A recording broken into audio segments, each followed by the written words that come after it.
The social values of our society, which has manifested in perpetual warfare, corruption, oppressive laws, social stratification, irrelevant superstitions, environmental destruction, and a despotic, socially indifferent, profit-oriented ruling class, is fundamentally the result of a collective ignorance of two of the most basic insights humans can have about reality: the emergent and symbiotic aspects of natural law.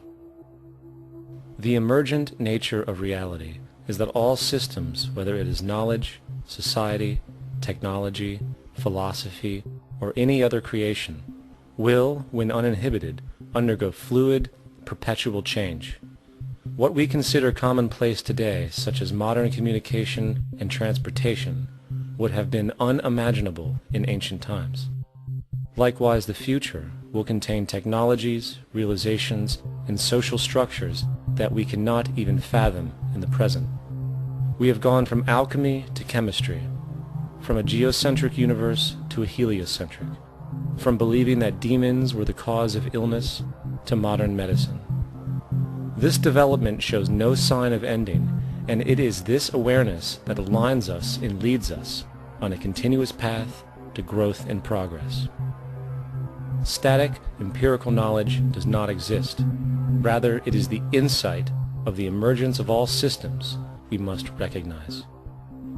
This means we must be open to new information at all times, even if it threatens our current belief system and hence identities.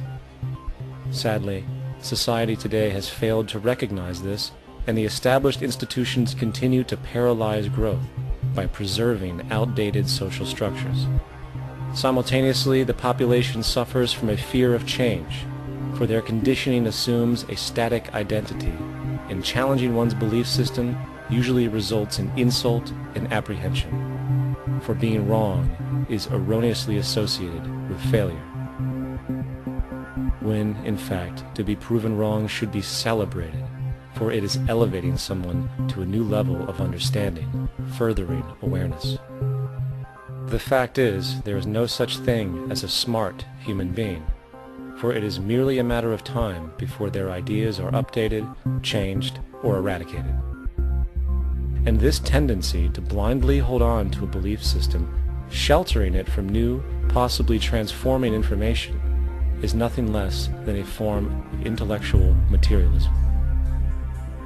The monetary system perpetuates this materialism not only by its self-preserving structures, but also through the countless number of people who have been conditioned into blindly and thoughtlessly upholding these structures, therefore becoming self-appointed guardians of the status quo.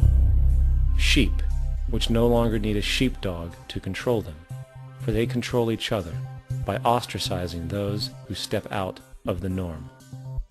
This tendency to resist change and uphold existing institutions for the sake of identity, comfort, power, and profit is completely unsustainable and will only produce further imbalance, fragmentation, distortion, and invariably, destruction. It's time to change. From hunters and gatherers to the agricultural revolution to the industrial revolution, the pattern is clear. It is time for a new social system which reflects the understandings we have today. The monetary system is a product of a period of time where scarcity was a reality. Now, with the age of technology, it is no longer relevant to society. Gone with the aberrant behavior it manifests. Likewise, dominant worldviews, such as theistic religion, operate with the same social irrelevancy. Islam, Christianity, Judaism, Hinduism, and all of the others exist as barriers to personal and social growth, for each group perpetuates a closed worldview, and this finite understanding that they acknowledge is simply not possible in an emergent universe. Yet, religion has succeeded in shutting down the awareness of this emergence by instilling the psychological distortion of faith upon its followers, where logic and new information is rejected in favor of traditionalized, outdated beliefs. And this point on division, which is a trademark of all theistic religions, brings us to our second failure of awareness, the false assumption of separation through the rejection of the symbiotic relationship of life.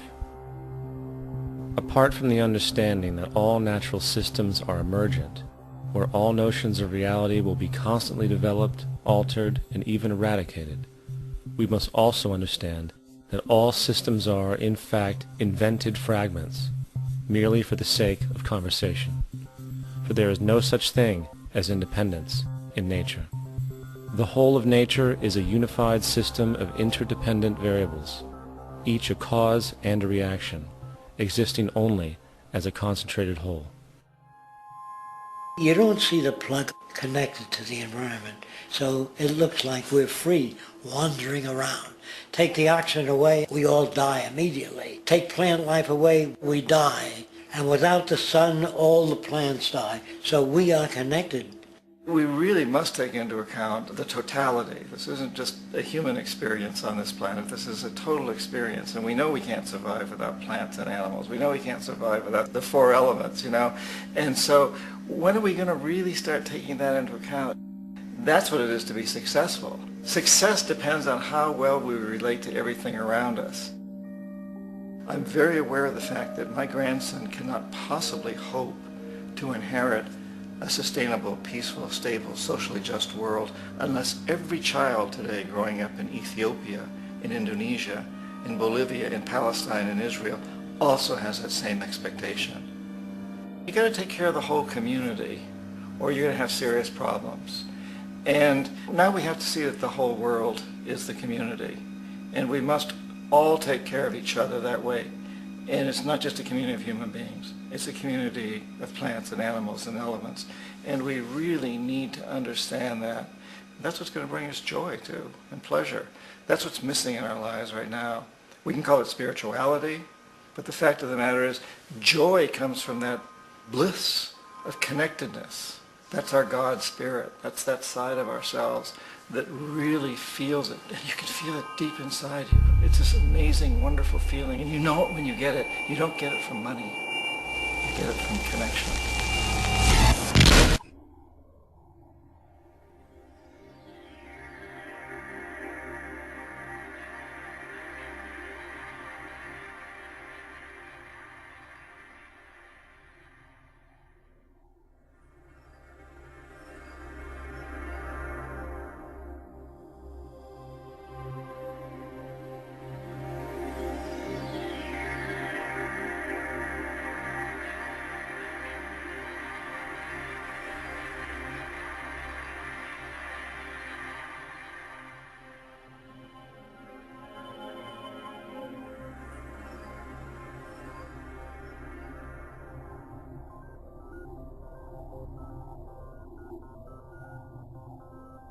It's time to claim the unity our outmoded social systems have broken apart, and work together to create a sustainable global society where everyone is taken care of and everyone is truly free.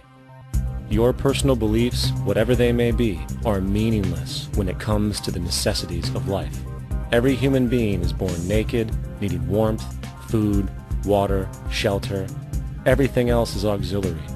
Therefore, the most important issue at hand is the intelligent management of the Earth's resources. This can never be accomplished in a monetary system, for the pursuit of profit is the pursuit of self-interest, and therefore imbalance is inherent. Simultaneously, politicians are useless, for our true problems in life are technical, not political. Furthermore, ideologies that separate humanity, such as religion, need strong reflection in the community in regard to its value, purpose, and social relevancy. Hopefully, through time, religion will lose its materialism and basis in superstition and move into the useful field of philosophy.